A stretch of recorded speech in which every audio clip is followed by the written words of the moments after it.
Wow, thank you guys for that introduction. I assume we've got a few Instance fans in the audience today?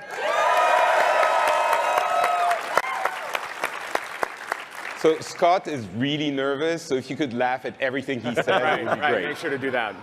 Well, we are absolutely thrilled to be here. We're so grateful that Blizzard asked us to do this and to come be a part of this opportunity. And I should waste no time in introducing who's up here. I'm Scott Johnson, the host of The Instance. We are now 12 years into that show.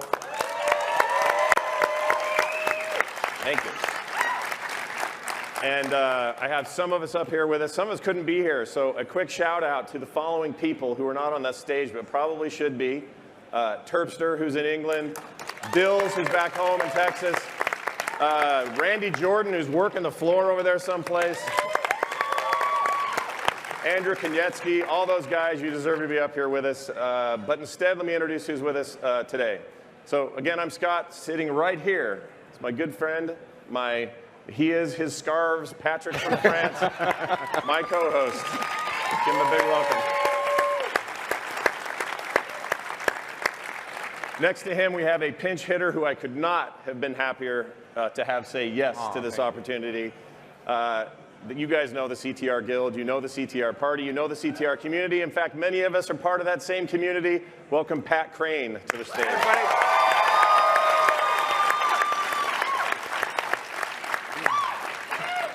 And finally, I'm very excited about this. Blizzard has made it possible for us to have someone here I've been geeking out about all weekend. Welcome to the show, Art Director for World of Warcraft, Chris Robinson.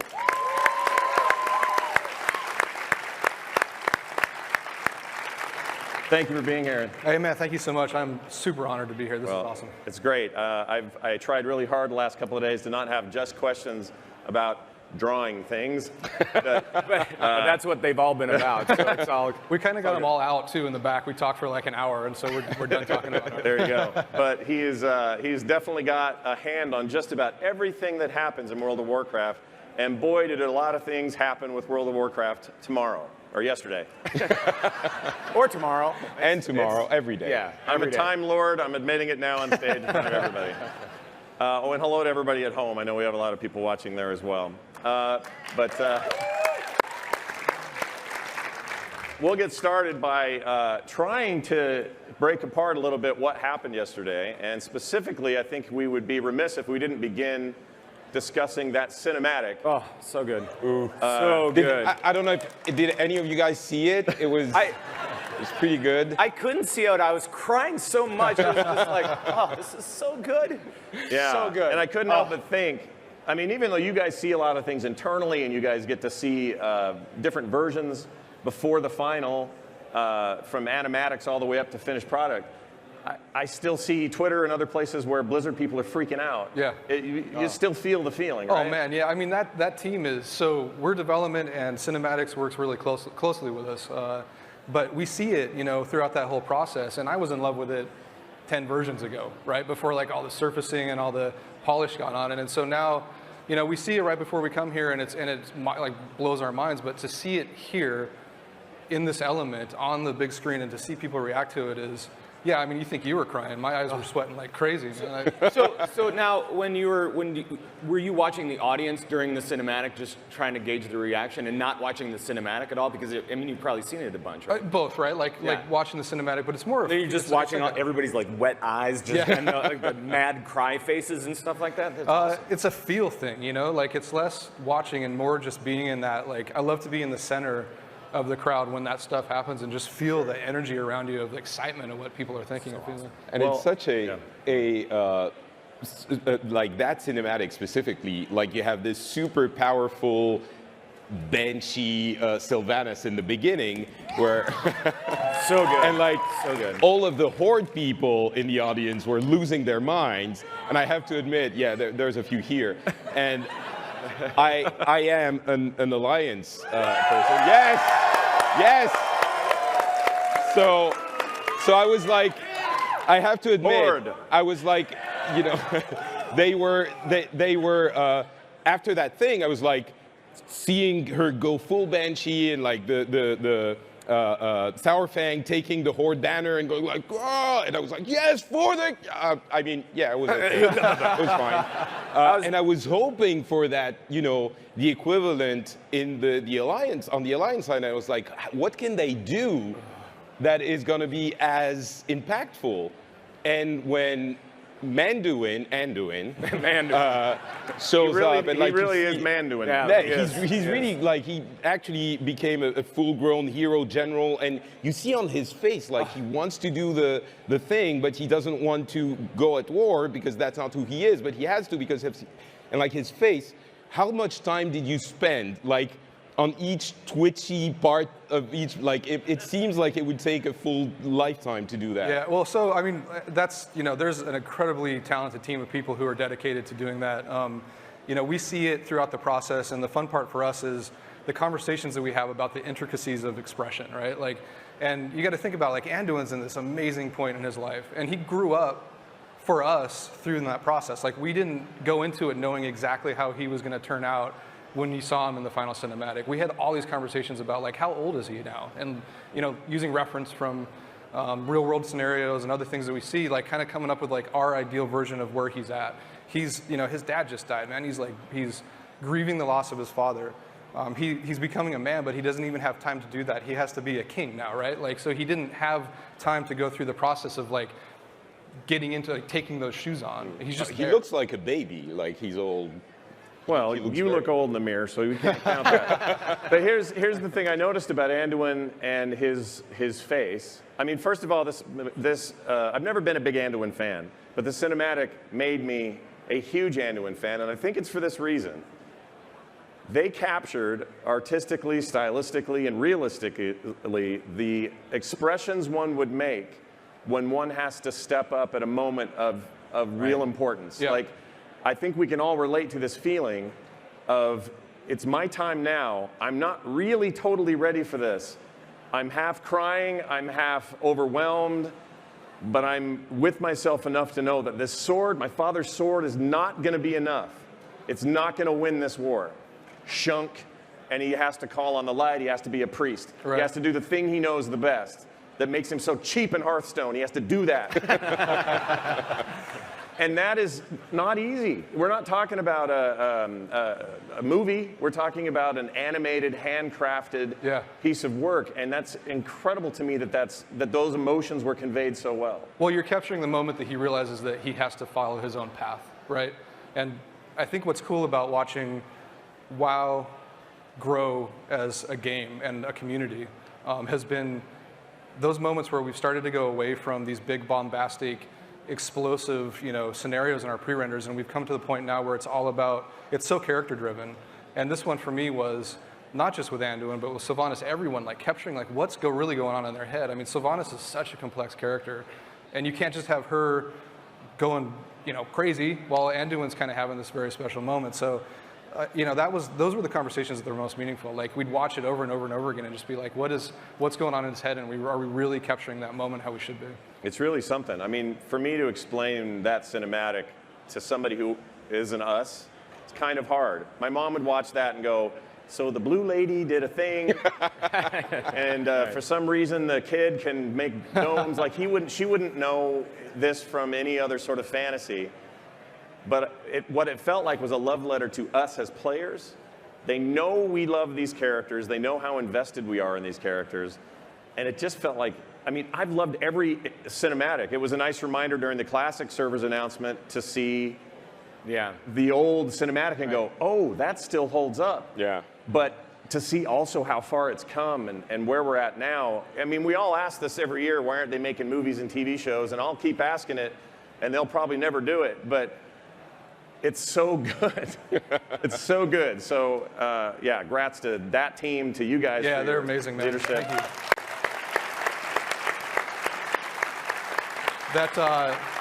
That classic cinematic is, you know, speaking of things that just draw tears, like, when we watched that for the first time, like, for me, it was watching, you know, almost 11 years of my life summed up in under like 30 seconds. Yeah. And that is just because it brings up all those emotions as a player, as somebody who's making the game, like what we were thinking at the time and like how the story was developing, and then rewinding it is literally like watching your life flash before your eyes before you die or whatever. But it was a pretty incredible experience to see and look back, because there's so many things we forget, and we're like, oh yeah, man, I like that moment and that moment and that moment. Right. It's really cool. Yeah, and you've been in this position since Burning Crusade? Yeah, so right as we started working on the Draenei and Blood Elf models is when I came in to work on World of Warcraft. Wow. Now, so that leads me to, I want to talk about environments for a second. We've only got brief looks at these new zones for both Horde and Alliance. Both look great. I can't wait. I'm a little partial to deserts and dirty, grimy stuff. Many of you know reasons why. We won't have to get into those here. Let's not talk about your personal life. Yeah. Right. I like Mad Max Fury Road. That's it. So, thank you. But so those immediately appealed to me. The Alliance zones look really great as well. But there was something I noticed in kind of the fade in, fade outs. Here's a mountainous scene. Here are some creatures grazing. There's kind of a, for lack of a better word, a more volumetric approach, or a more not realistic so much. What did you say yesterday? You had it summed up pretty well. Really? Yeah, you said. So it was the panoramas that you see, especially on the Alliance zones in the expansion. They feel like it's like the foliage, and it feels a little bit almost like Pixar-y quality, but it's in-game stuff. Like, I just want to go and explore them.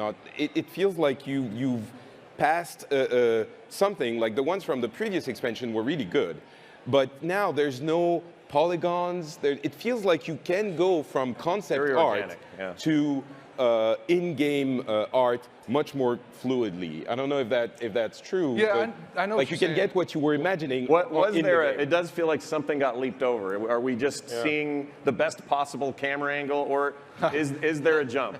No, I mean, I hope not. Like, I hope it looks like that wherever you go. But man, this is like a 3-hour answer, so I'll try to sum it up succinctly. But there's technical things, right? Like if you look out at some of those panoramas, it used to be that when we fog things out in the distance, you need to, like, you imagine a invisible sphere around your character that goes out a certain distance, and everything in that sphere fogs evenly. So whether I'm looking up or down or straight across. View distance, they'll understand view distance. Sure. Right? Yeah. Used to be terrible. Remember those days? Yeah, exactly. So, and that was like an even gradient of fog, right? So at a certain point, it fogs all the way out, and from this point on, it starts and goes to the full fog. Well, we just got the ability to now have low-lying fog. So when you look out across those vistas, you can see, like a building sticking up out of the fog, or mountains, and small like features like trees. That's something that like seems super minor, but psychologically, we're used to seeing that visual cue in movies and pop culture, to where it kind of tells a story of like, this is a creepy cemetery, or this is like a foggy morning, and we couldn't do that before, whereas we can now. So there's a lot of technical things that happen like that. They're kind of small steps along the way to build to the bigger picture. For me, and most interesting from an aesthetic, artistic perspective, we have a team of, our team is as big as it's ever been now. It's almost 100 people. We're about 97 artists. Wow. A lot of those artists are people who grew up playing WoW in their families. Like their parents introduced them to the game early on. They went to art school, graduated, and now they come in and they bring this background, which makes me feel like I'm 97 years old, by the way. 97 artists. Can we stop for a second and realize how crazy that is? Isn't that cool? Like they grew up on the game, and now they come and work for the. Does it continue the tradition that I've always believed, that Blizzard is? I've said this so many times, so this is a little rote for me, but Blizzard is so much artist before it's anything else. It always has been for me. When it comes to, they start with some sort of concept, and then it goes to approvals, and then there's 3D things made, and people are doing stuff out of clay, and then it gets scanned in, and then they're being made into models, and then they're animating them, and they're being iterated the entire time. It feels like it really doesn't get, I know it gets technical earlier than this, but it feels like it's art, technical. Is that true? That sounds awesome. I wish it was art. It's, we have a cornerstone that's gameplay first, and that has a lot of different definitions, but I think, universally we tend to agree that it really means that whether it's art or design or engineering or production, we all have the goal of doing what's best for the game and for the gameplay experience. So fortunately, working at Blizzard really is, a lot of places, design won't make changes based on artistic requests, right? Like there's a goal that they have in mind, and we need to hit that, and until we hit it, we just keep iterating. Whereas at Blizzard, it certainly feels, and has been for a long time, as long as I've been there, a super creative process and collaborative process where there's a lot of back and forth, and everyone works towards that communal goal, and you can feel it's tangible. Sorry, man, just to go back really quick. The development that you see, the visual style of the zones or characters, any assets that we built for the game, it really is just the fact that we have all of these people now who like grew up on the game or are, have been here from the beginning, and I can't underscore enough that it's not the vision of one person. Like as much as I possibly can say this, I'm not like the visionary of WoW. The visionary of WoW is the team. It's design, it's art, it's the hundreds of people who make the game, the thousands of people who support it, thousands of people who make it for that matter. And it really comes down to just like this communal passion that everyone has, and that's what's tangible. Like if you come onto the floor, we get in very heated discussions about things that would seem very minor to your average person, but to us means so much because every little detail counts. Something like okay, we're making snake people with feet, so why don't Naga have feet? Is that the discussions that you get into, that type of thing? Sure, yeah, or like like I think the recent one was like, we originally weren't going to put tails on the Volpera, and like there was some serious back and forth of like, it was a huge hit. I mean, you could imagine, it's like just throw a tail on it, no big deal. But you take in an animation and testing and all the things that have to go into it. It's literally thousands of hours that you're adding to, an NPC character that is part of the experience. But is it as important as much time as we're going to put into it? Like that's debatable. And we debate it at great length. Well, would you argue that you guys have gotten to the point where there's more cohesion, though? Like you now know that a tail means these other things. It isn't just a visual flourish. It's these technical issues. So you may come in either with a better plan for a tail, or it's just a stub, like a Shaved tail. Like a Pandaren. They got the little butt hole. You know what I mean? Right. Anyway, right. You know what I mean? But you can make those decisions, those determinations ahead of time, so you're not compromising your vision so much as you are aligning with what you know is going to be the process. That seems really important. It's totally, like we knew we didn't want to give the Vipera a butthole, so. Wow. I'm glad we got into this discussion. I am too. I'm really happy about it. Really, who didn't think we would? We're really doing it up at BlizzCon. Well, that's awesome. So the new zones, specifically for Horde and Alliance, it's a bit of a different process, this expansion, in terms of where we're all going. Some episodes on the instance ago, I don't remember who said it might have been me, but we were talking about how cool it would be if the team was able to say, only Horde can go here, only Alliance can go here, and let's have two very special faction-based experiences, but then open it up later so you can go do stuff. And that's exactly what they've done. So we called it basically, but my humble brag. My question to you would be, of these, let's talk about Kulturas. That is a beautiful place. And I'm a little bummed I'm not Alliance or have a main Alliance tune. You can switch anytime, Sure, Scott. I mean, it's fine. You guys, some of you people that follow Pat don't know he's got a dirty Horde character. He comes and raids with us sometimes. Okay. I play both sides. This is all good. This is all part of the expansion this year. We have to have lots of divisions between us. Just in the game, though. But that place is really pretty. And I wonder, how much do you have, how much do you oversee with that? Do you have approval on how that place looks, or that, or the Zandalar zones, and how they play out, and how important is it that they adhere to a certain aesthetic? So basically, they build it up for like 6 months, they show it to you, and you're like, no, that's crap, Yeah. just do it again. I like to come That's in how it works, as right? late in the process as possible so that I can cause as much rework as possible. Right. Right. No, I mean, I have like the easiest approval job in the world, right? Like, like I said, I mean, these artists that are working on this stuff, they know the game inside and out. They love it. They play it. They breathe it. They're passionate about it. We fight Horde and Alliance constantly at work in a very healthy way. But so yeah, I'll go in and I'll approve things, but it's most of the time I'm just looking for something to say, right? Like, like I should probably do my job and comment on this, but it looks beautiful. Like, can we make the roofs greener? Yeah, it is hard. I'm guessing it's hard because you don't want to. You want to give feedback, or you want to give proper reaction, or whatever that may be in the circumstance. But also you don't want to just make a thing up just to be contrary. So that must be weird sometimes. I mean, do you ever, as an artist, do you ever just go into an empty room and draw on a piece of paper and say, finally I can draw again? Yeah, I get like a day out of a month that I'll go and draw. No, but I mean, you know, I try to contribute in little places and like plug in here and there, do like a vision piece here and there, just kind of give it to the team to do with what they want.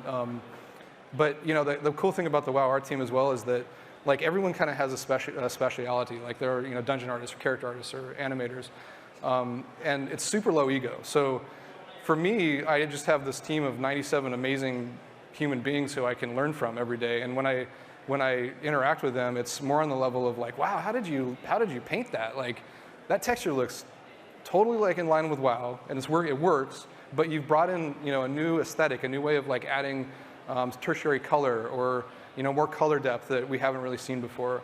And brush sharing is a big thing. Like with Photoshop, you know, we'll have big conversations about like, how did you get that certain texture? And it's, I made this brush or I found this brush, and share all those things around. So, you know, it's not so much like I'm this evil overlord who comes in and like squashes things or approves things. I'm just like kind of along for this really awesome ride. Are the UI people the saddest? And here's what I want to ask. Okay?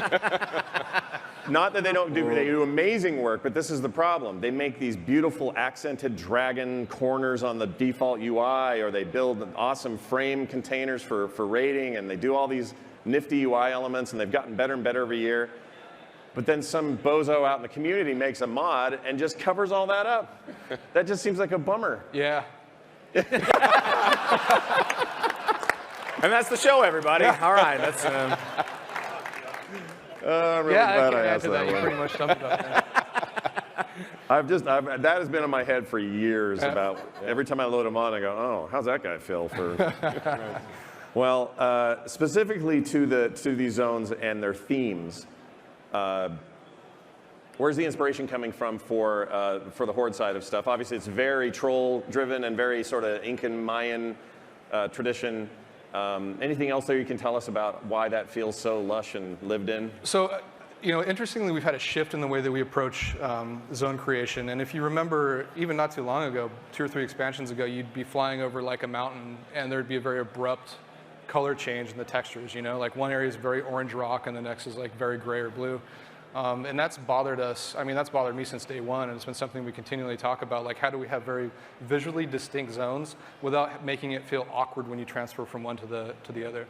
So this time specifically, and with having, you know, very faction-specific continents that we're working on, we had discussions really early on about not just like the natural environments that we were going to be seeing and experiencing, but very specifically how the cultures that we find in those areas are going to impact the environments and how the environments are going to impact the cultures.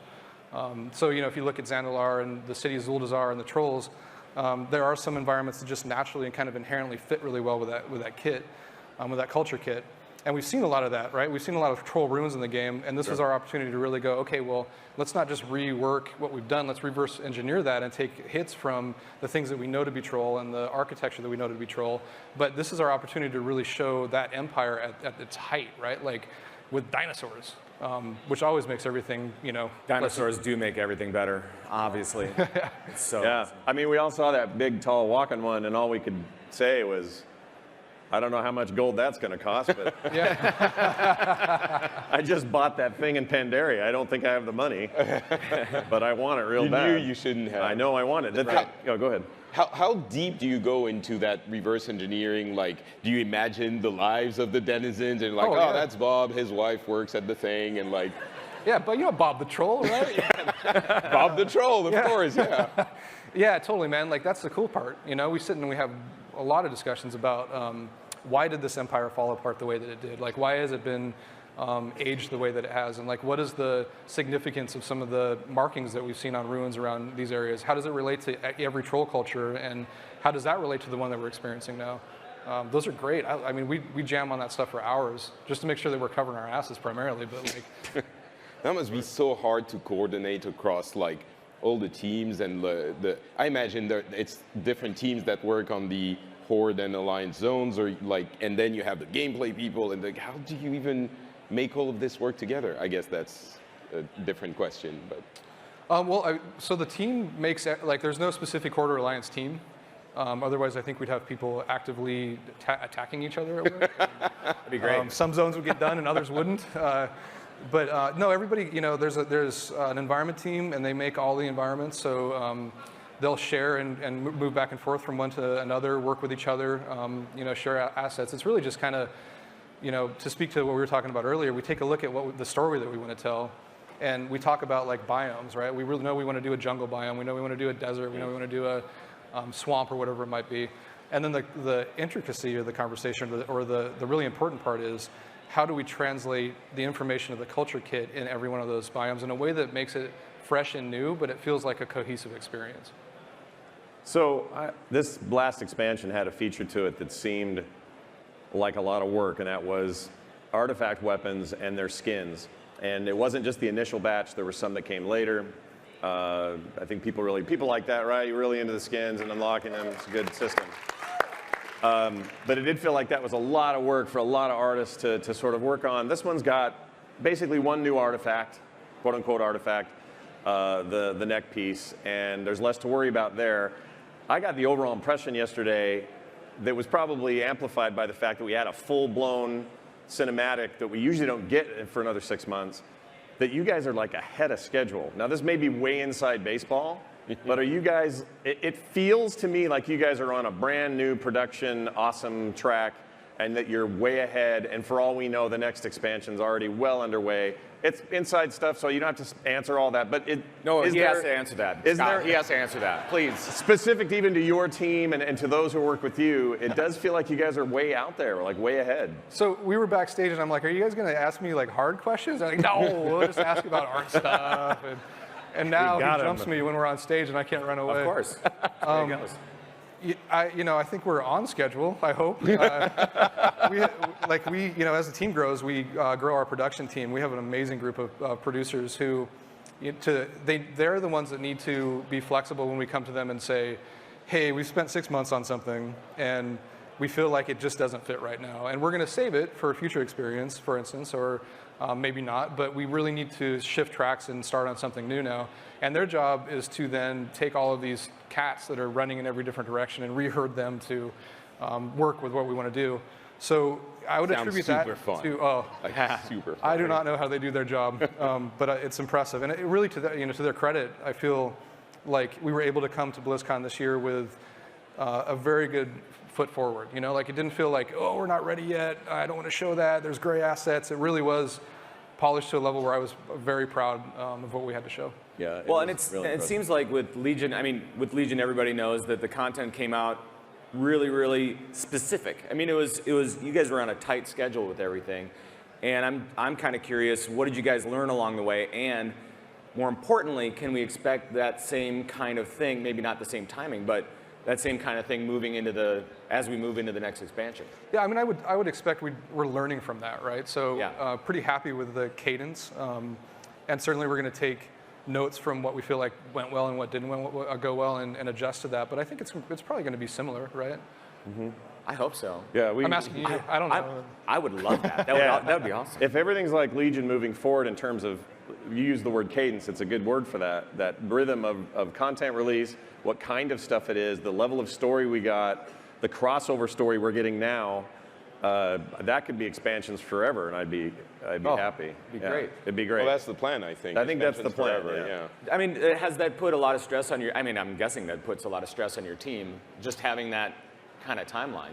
So it's actually kind of the opposite in that it's more tangible. Awesome. Right? Like we know, okay, we really know when we're going to come out with this content, and it allows us to scope to that. Mm-hmm. And to really take a look at what are the big hits that we need to do, and what are the things that we would like to do, and kind of find a good balance of where we cut that line off, knowing when that next piece of content is going to go out. So because there's two new features in the game that I want to throw them to you guys first about the gameplay ramifications, but I am so curious about how one of them is possible with the art team.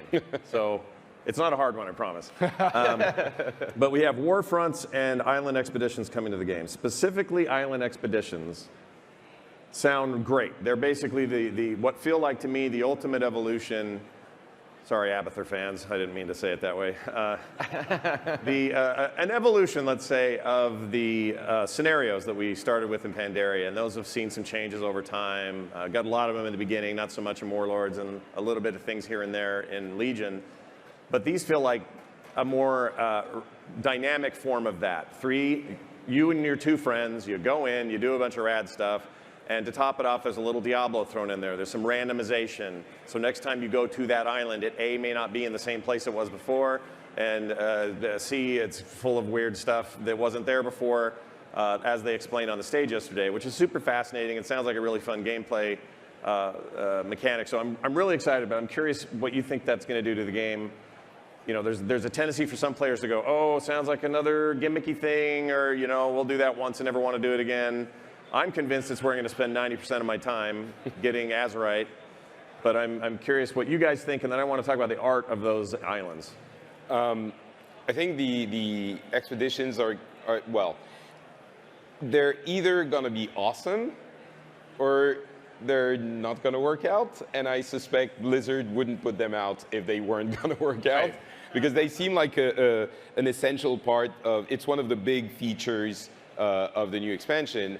And the fact that you can do them with just 3 people, no role, you can go in and get some of your Azerite is fun already. But then you have all of that element of the mobs are much smarter and they do things differently. They were talking about, I don't know if you guys saw that deep dive panel, but they were talking about Jim the Rogue, was it? Or Bob the Rogue? I don't know. Apparently he's not a troll anymore. Right. What? Sneaky Pete. It was Pete. Sneaky Pete. So he would, you engage the boss, and Sneaky Pete shows up, and he like saps your healer and runs away laughing, and like that's a really different way of approaching a PvE encounter. But you add on top of that the possibility of doing the PvE part, the PvP part, where you're racing with a horde team, because obviously you're playing Alliance, right? Of course. And they're going to be, you know, messing up your thing. So I think it's going to be a much deeper, like saying it's an evolution of the scenario, I think is cheapening it a little bit. Well, it feels like a much more fleshed out. It almost feels like, and correct me if I'm wrong, it almost feels like the invasions that we're facing now are kind of like, almost like the test of whether or not islands would work, or trying to figure out the tech with it. And because you see varied things within those different invasions from time to time. Sure. So Yeah, well, sure. I mean, it's something we pulled information from, right? It's one part of something that informed what will become islands ultimately. So in this scenario, I keep saying scenario, in these island expeditions, the feature set is that you'll go, and every time it's different. And there are enough. I forgot the number they said, maybe it was hundreds, but enough objects, items, NPCs, combinations of all that sort of stuff to make it so you really will never be the same island twice ever, no matter how many times you run it. Ever. That seems challenging from a visual composition art perspective. So was that a challenge? Was that just simply here are the assets, you put them where you want to put them and then let technical take over? Right. How did that work? Do they show up and are like, that's what we want to do, good luck? Right, yeah. Well, there's a lot of granularity in, like, you know, saying nothing will ever be the same ever, right? There's a lot of different levels of that. But to me, you know, the perfect marriage of art and design is when we can tell a story visually from an artistic perspective that helps support the goal of design. So to use a non-existent example, if we take an island that has a major, you know, ruined castle and 2 other POIs that are important to overtake. It's from my perspective very important right off the bat to see those, right, and to know, like, from a visual perspective, I don't need an NPC to come tell me, hey, there's a castle that's in some hidden part of the island that you need to go take, and there's some other thing somewhere that you should find to and do something with. I want to just know right off the bat, like, I can tell those are important, and that's all about setting a stage and setting a scene, and visually right off the bat, giving the players that visual cue of what they need to do. When we said random, I, you know, lost control of my bladder, and then started, like, thinking about. That's your keyword. Yeah. If we say it now, it's a. All right. All right. So don't trigger me, please, on stage. And then we immediately started talking about, like, how we could do that in a way where we can still maintain that marriage and maintain something that we feel like is a handcrafted experience, but random enough that you feel like you always are experiencing something new. Because you don't want some barrel floating somewhere or accidentally an upside down chest or something. Like, obviously a lot of that may happen in bug testing and early alpha or whatever, but it just seems like it might be complicated thematically to make sure everything looks right. Is there a theme to all the islands that you guys are adhering to then? I wouldn't say adhering to, like they're themed heavily in one direction or another, but it's not necessarily like we set out with 5 specific biomes that they need to fit into. We actually had an exercise where our level design team went through and they had some time to just take assets that were already existed and mock up, like what are some cool environmental hits that we could come up with. And they're also passionate about making levels for the game that we couldn't get them to stop. We're like, stop making islands. We need to use the information that you've come up with and now make some decisions about how we're going to approach actually making it as varied as possible. That makes sense. So the rescaled zones, how many people here, we got to get a little audience participation on a couple of these. How many of you are excited about rescaled old zones? For leveling? Probably my favorite thing announced was that. I love old content, and I always feel bad that I don't get to use it in a meaningful way. And even if you're alting or leveling an alt, it always kind of felt bad to hit white quests before you were done with stories. All the reasons Ian on stage sort of explained why that didn't feel great. This seems like a great way to go back and do that. So my question for you, Chris, is are you guys doing anything to that old stuff, or is it just going to live as old stuff? The level cap thing happens on the server side stuff, and that's all you have to worry about? Or are you guys going to go tweak any of that? Are we going to get visual flourish out of that? Man, that is such a slippery slope. And I would hesitate to say one way or the other, yes or no. No, in the sense of we're not going to cataclysm anything. You know, we're not planning on going back and saying like, let's completely re-envision this area. Hey now. Sure. I like cataclysm. Anyway, go ahead. Well, and I don't mean that with a negative connotation. I mean to illustrate the point of like, we hold these zones and these areas very dear to our hearts. And to go back to the earlier thing we were talking about of artists coming on the team who grew up playing this game, we're probably the most hardcore when it comes to maintaining the nostalgia that exists, that we experienced as, I experienced as a fan back in the day. So it's so polarizing, man. Like part of it is, artistically, I have an itch to go back and update everything, but like emotionally, I don't want to touch anything. Right. So I'm so torn between the two. We will in areas where it makes sense. Like say if we make a new boar, we're probably gonna, and it looks cool. We'll probably go back and like propagate the new boar where old boars used to be. But wholesale, let's rework the trees, let's rework the terrain textures, let's rethink this thing. That's not the plan right now. And you may or may not be able to speak to this, but I wonder about classic servers and whether or not that is going to need your help at all, or if it sounds like it's the same philosophy. If it quote unquote, if it ain't broke, don't fix it. We have a lot of good feelings for this old content. Obviously, classic's ways away. We have very little details, but as far as you know, are you guys going to have to poke in there and? It's so early to tell. I don't know the answer to that, man, because I think it'll develop as we go along. But right now, it's just there's no way to tell how that's going to roll out. That makes sense. So Alliance players. Oh, there's 3 people who screamed really loud. Yeah. And there's way more of you than I'm comfortable with, but it's fine. Just by, I guess we can applaud for this, but I want to see who's planning on playing what allied race when they hit, and then I want to kind of speak to some of these. So on the Alliance side, we have Void Elves. Who's interested in Void Elves? Light Forged Draenei. Got any fans out there? Dark Iron Dwarves look pretty rad. Those guys look cool. Yeah. Those guys look really, really cool. I think maybe they won that competition. And on the Horde side,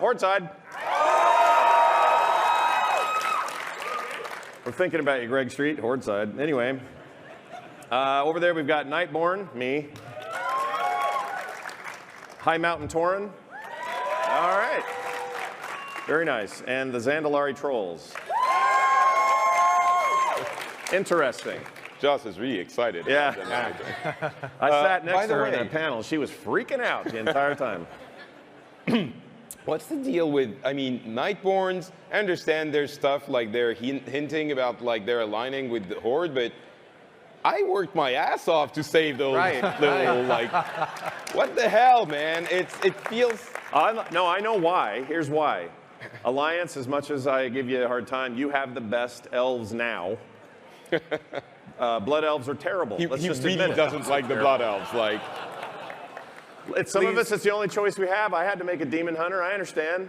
I had to make the choice. But I would like some cool, mysterious-looking, wickedy, cool-looking elves.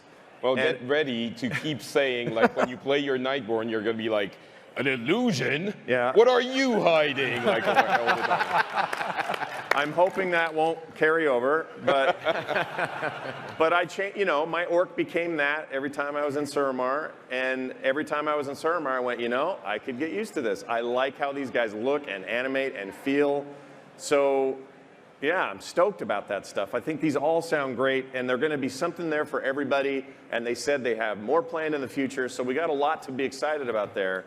You guys have a favorite that you guys worked on? Like You guys. So Yeah. speaking for the company in its entirety. The entire company. The entire company. Okay. No pressure. Yeah. Man, how do I answer this and stay neutral? Don't. Artistically, just, I'm not even gonna walk down that road, man. so you specifically, no, maybe not. That's also slippery. Well, I mean, I'm Horde at heart. And I say that in all honesty, it's super important for me to be really neutral when it comes to love for everything, right? So I have Alliance characters. I love both factions dearly. But I was going to say children. You know, I love both my children. if you were going to shoot one in the head, which... Well, before the cinematic, where Anduin became really cool, it might have been an easier choice. Sure, sure, yeah. So, you know, I'd have to say probably High Mountain Tauren are my most favorite, but those have always been dear to my heart. Well, and why High Mountain instead of the Tonka or some other? I mean, is that a story-based thing, or is that? Does the models look cooler? I think, Well, maybe a little bit, sure. But. I think relevancy to storyline, and like everyone just wanted moose antlers. Yeah, moose antlers are pretty cool. It did feel like some of those were pulled forward from Legion because they not only had a lot to do with story, but I think a lot of fan favorites were happening. I know that I know some people disagree with me on this because there's a lot of leveling issues, and I mean like elevation issues in High Mountain, but my favorite zone to quest and request is High Mountain, and I really got attached to those guys, and I thought, man, one day antlers on my character would pretty cool. I'm not really into the cow phase of Taurens, so let's go full antler would be great. And then So that happened. you don't like the blood elves. You don't like the actual. Okay, Horde wait, back Taurens. it up. I like female blood elves, and so you guys are all fine. Whoever's playing female blood elves, it's the males. And they're Because cocky, they're snooty. Just let's be snooty, specific cocky, here. French-like attitude. That's fine. I'll take it. The blood elves are fine. They'd wear these if they could, you know. I think the Nightborn elves wear scarves, don't they? Like, Dude. it feels like they would be all. I was gonna make unflattering gestures, so maybe I shouldn't. Yeah, probably not on stage and on the virtual ticket would be a bad idea. But yeah, like I just don't like the males. It's probably their laugh. It's probably just the laugh. That's probably the thing. But I like the idea of a more, I don't know, elves for me. My favorite kinds of fantasy lore are the ones that are hard to figure out and a little bit weird and kind of dark past and, you know, like Drist and characters like that. That's what I'm into. And so this gives us that finally. Because we just don't have a lot of choices over where we're at. You guys have night elves, which I know are mostly nature-loving, you know, tree huggers and stuff. But they have this great mystery and so much story to tell. And that actually leads me to a question. Why did you burn the tree? Yes. Right. Well, not Right. you, Not but, you know. specifically. Why did no. Which dev was watching Avatar way too much? Really? I think it might have been the other way around, actually. All right. But Wait, am I mic'd? yeah, we're mic'd. So when that burned in the video thing, I went, oh. So a couple things went through my head. One is this sets up great story. So what came first, that or the Lordaeron attack? And I'm very curious to see how that happens. My guess is it'll be very political and hard to tell who started what and a lot of finger pointing, and that'll be fun. I'm looking forward to that part of it. But they no longer have a place to go. Right. They don't live there anymore, I assume. But part of me hopes it's because guys like you with an eye for overall quality of the game said, the polygons in here are terrible. The tree is made of 3 sides, Yeah, and the leaves look like a nightmare. I mean, 2004, that's where we were. Yeah. So you probably can't answer that, but I would love to know if you have any insight on maybe the impact of that. Like, that's a big deal to burn down an entire faction, the faction race's homeland, basically. Yeah. Yeah, we have plans. It's not willy-nilly. And you know, I think the key is that we're not going to make anything look bad moving forward. So whatever we do, like, we're going to find a way to keep the story going and interesting. Like, these things have to happen, right? You have to break some eggs, like, and we can't start a war between these factions and have that heated hatred if, you know, we burnt a tree outside of Teldrassil, like, or you know, or Just this little tiny tree. like somebody blew up Brill. Maybe it was a treant. You can blow up Brill, it's fine. Brill's not. Yeah, Brill's not great. But it's interesting because I figured it was mostly for story reasons, because think about it, we as a community, I think we're always asking Blizzard for, all right, we've done demons, now can we have, you know, we're not sure exactly what we want, but we always think we want more faction stuff. Like, it seems like a lot of the stories are like, okay guys, let's fight. Oh, the Burning Legion, all right, we're friends for a minute, and then they do the Burning Legion. And then they go away, and then you're like, all right, it's good, we're fighting each other again, but then there's another distraction. Well, Pandaria was the closest we've gotten to this, back to kind of the war that is Horde v Alliance.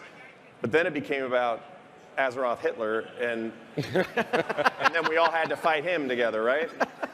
And we agree, he sucked, okay? Alliance, we didn't like him either. But this feels like finally the thing we've been asking for, which is like, let's get back to like that raw, I hate that faction, they hate us, it's complicated.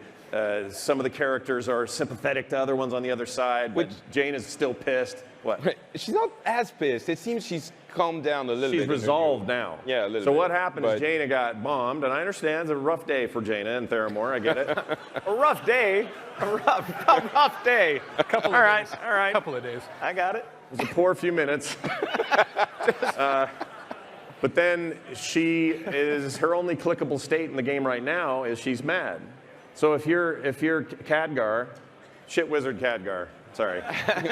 And I click on you, you go, wow, well met, thanks for all your hard work. And if you're somebody else, I click on, oh, good evening, it's nice to see you back in Dalaran. I click on Jaina, freaking they blew up Theramore, my life is ruined. Right, she's so mad. And Heroes of the Storm, she's, I'm here to help. And back there, she's, I'm here to destroy everybody. So I guess what I was getting at is, in order for us what were you getting at? In order to get back to where this conflict is really all up in it and matters and feels meaningful, and I think everything we saw yesterday helps contribute to it, but what really got me was that burning tree and what was the attack on Lordaeron, because what it means is the stakes are bigger. It isn't just, well, you're an orc and I'm a human and I naturally don't like you and you don't like me. You see the reasons why you don't Yeah, like these are genuine reasons. Like if Sylvanas led the attack on Teldrassil and destroyed that place. It's probably going to be because there's like, it's rotting and it's corrupting Azeroth. So, but I mean, it's going to be interesting to see if it keeps being the main antagonist, being the other faction. And that's what we were talking about the other week on the instance, which we're doing now, so on the show.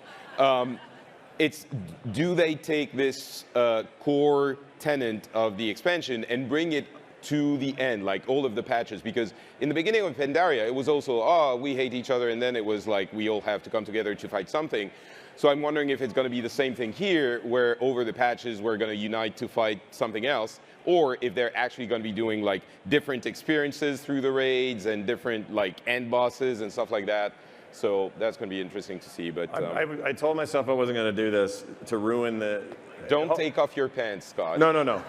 Okay. No, these are well secured. We're good there. But I had this idea that I was going to tell you guys a small detail regarding the cinematic that may not ruin it for you, but you're going to notice it every time. And I've decided to go ahead and do it. All right. Yeah. Ruin it for everybody.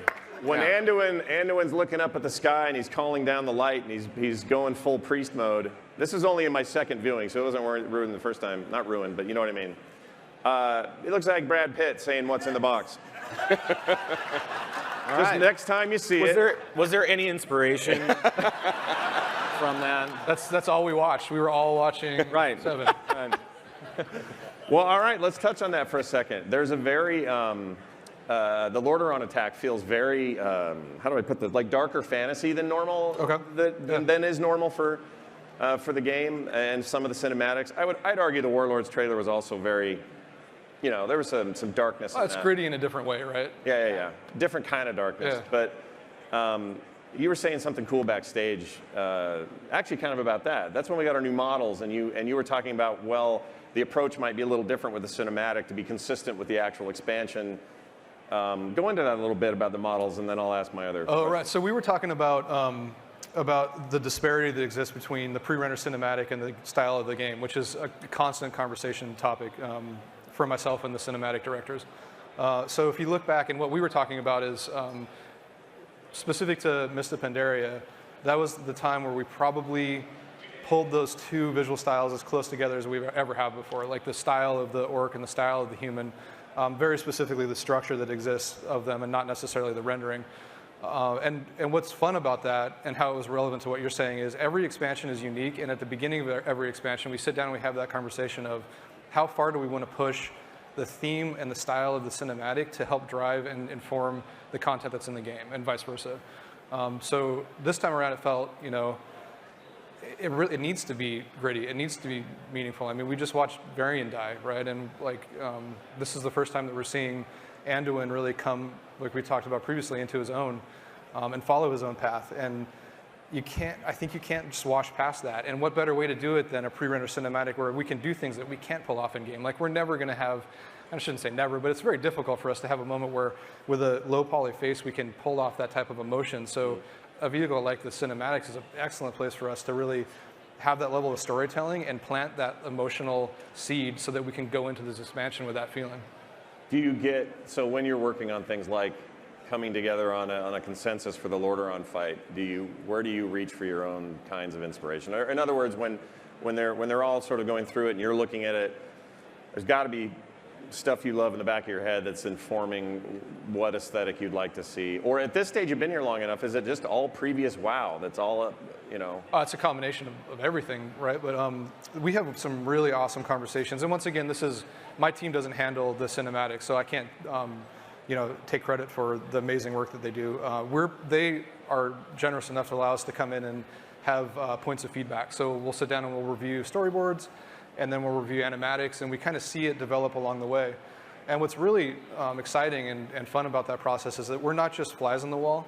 We're allowed to, or not allowed to, but we're encouraged to communicate with them in ways where we're having those conversations. Like, hey, like to give you an example, so Sylvanas, she slides down the siege tower, right, and she goes full Banshee mode. That wasn't something that we set out and said, we want to use this as an opportunity to introduce a new ability that we've never seen from Sylvanas before.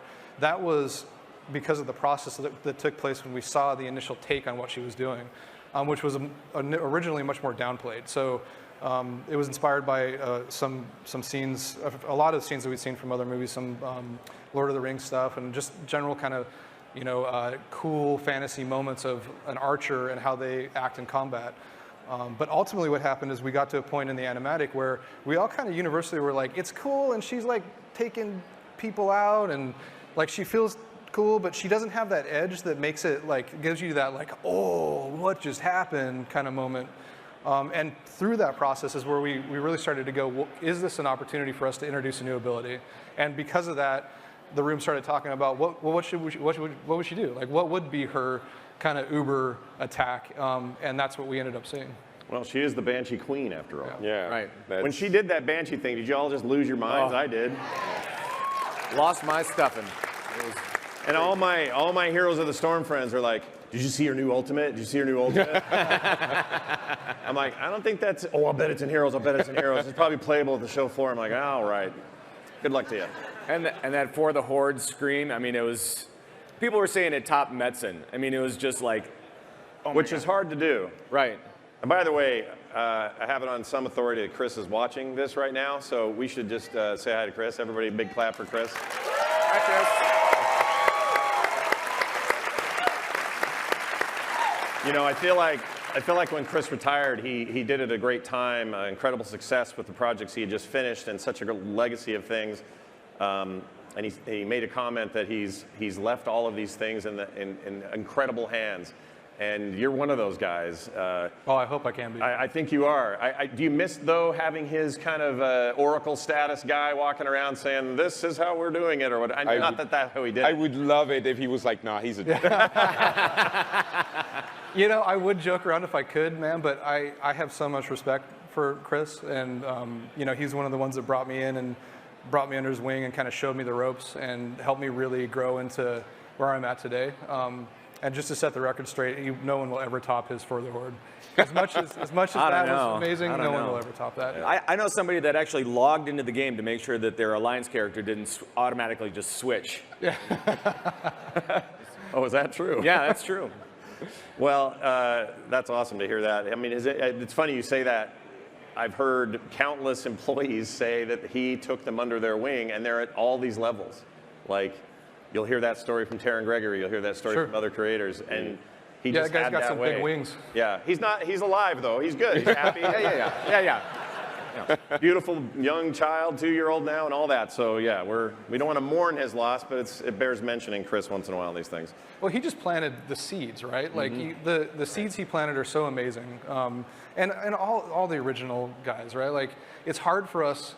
Basically, it's just like don't mess it up, right? Like at this point, tend to it, like help them grow and you know, contribute, and that's what we try to do. But you know, it's daily just hoping that we can live up to those expectations. Well, I feel like I don't know if you guys agree or not. I think you do, but I feel like Legion was that. Legion was a way of them saying, "Hey, we got this." Any fears we may have had, or if we thought the end of Warlords was a little bumpy or whatever, Legion to this day feels like, I say, the best content they've ever produced.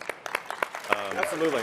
I mean, I think that's the surprising thing with Blizzard as a company. I don't know how they do it, but the consistency over, 25 years now, and it keeps being good, even though it's different people doing the you know, I don't know how much of the original WoW team is still there, but I would guess not, you know, a majority.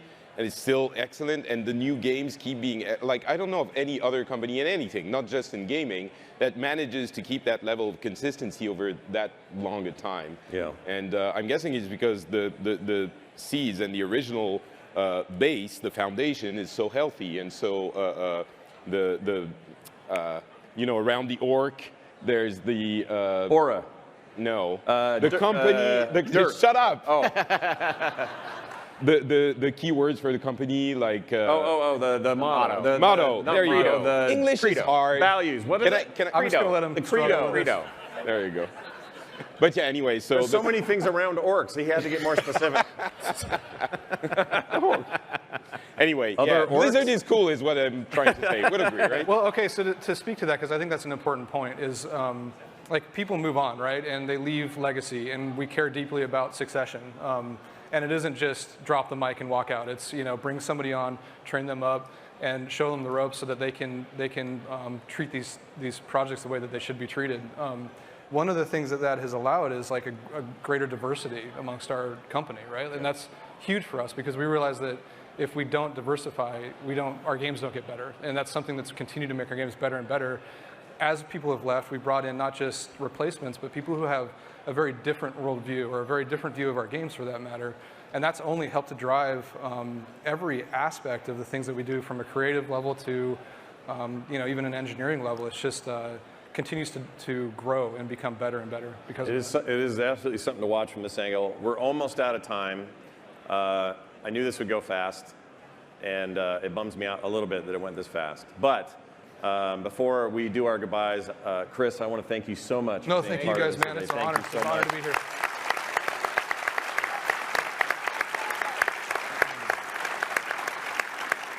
Really, really appreciate it. And big thanks to Blizzard for arranging that for us and asking us to do this. We really appreciate it. Yep. Patrick, thank you for being a part of it. Give Patrick a big hand. Oh. He is his scarves. Oh, you. And the other Pat without the trick. Cannot thank Pat enough for stepping in and being part of this today. It made the perfect sense when we thought of him. Thank you for so asking much. me. Thank you. Thank you.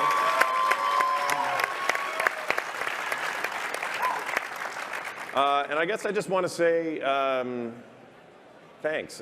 My family's out here, a lot of friends, fellow podcasters, a lot of community, obviously. We've been doing this show for 12 years. It feels like yesterday. Some people have come, some have gone. I know Randy's in the building. Hopefully he's hearing us right now.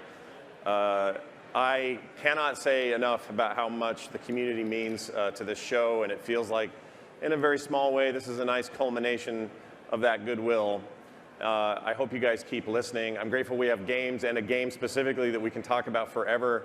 And I'm so fueled up right now to just keep going with this stuff. So your support, your help makes it all worth it. Thank you guys all very much for having us. Thank you very much. Thank you.